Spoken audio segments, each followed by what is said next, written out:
All-Star game, what is up in the NBA? In 2025, that is true. The NBA All-Star Game has a new format again. This time it's moving to a tournament-style competition featuring 4 teams. So there's going to be 3 teams of All-Stars with 8 players each, and then a 4th team made up of Rising Stars winners. So there will be 2 semifinal games up to 40 points, and then a championship game with each player on the winning team getting $125,000. And while the league hopes to energize its showcase event, Doc Rivers, Kevin Durant, they have already voiced strong criticism here. Here's what Anthony Davis had to say about these changes. I don't really like it, but we'll see how it goes this year and see if they change that or not. They didn't go back to like East-West, but the 4 teams and multiple games and all that stuff, I don't think a lot of players are going to like that personally, but we'll see. I mean, see how it goes. I don't think it's a good sign when you have this many prominent players already saying, yeah, we'll see how it goes. I'm not really sure how I feel about this. But you, Tim, spoke to Commissioner Adam Silver yesterday. A select group of reporters were able to ask him some questions. What did he say about why they made this specific change? Well, they made these changes because the NBA has essentially given up on the ability to have a competitive All-Star game, and so they're going to try to have an entertaining night. I mean, it's basically what he said, that last year he made it very loud and clear that he thought there was going to be more competition in the game and that he was wrong.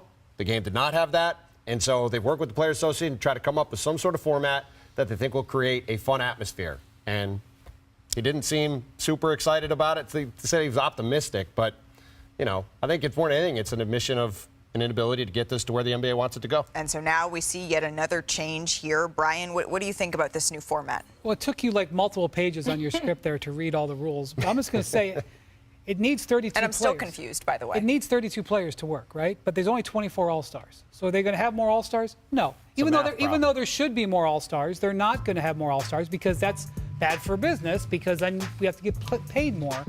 So they're going to have 8 rookie sophomores play in this setting. Like, what?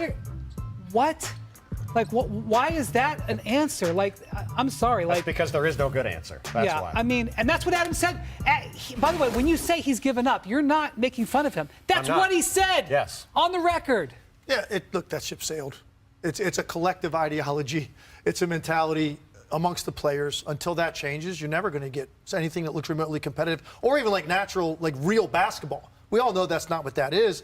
So whatever, let the league try something different. The only thing that might get a little bit of rise out of some of these guys is we don't want to lose to the young fellas, right? I guess that's the thinking here. I don't think they care. A group of 8 All-Stars taking on 8 first and second year players. But that only works if the first and second year players come with the proper energy. And their game looks a lot like the NBA All-Star game. So they're even seeing what these guys do. Yeah. So when they're putting that same format, they conduct themselves the same way. It's just, I don't see how you get it back. Well, and to your point, that was what Adam Silver's point was last night. He said that when you look at the overall landscape and the new generation of players, they just don't see the All-Star game with that kind of, they need to show up with that kind of intensity to play that way. It's wild to me because that is like diametrically opposed to what it is to be a great player in any sport at any time.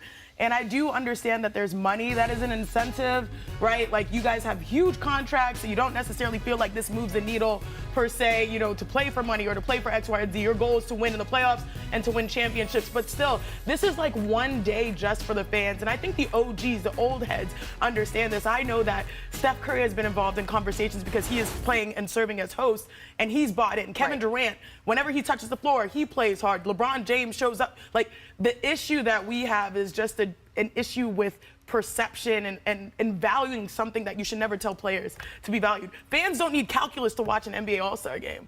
Like, they don't need to like look into the matrix and say like, okay, if this happens, it's simply pride. And if Adam Silver could go out there and play, he probably would to try to help, but he can't. The players have to buy in on this being an important moment for the league. Yeah. And unfortunately right now, the goalpost has shifted to postseason, and that's all they care about. And new things can be bought into. We've seen that LeBron James bought in to the first season of the NBA Cup, and the Lakers won. Giannis Antetokounmpo was pumped to win the NBA Cup. New things can be bought into, but we are just not seeing that right now with the All-Star format, and it is a shame. Something I am really looking forward to, y'all, is celebrating our colleague, Hubie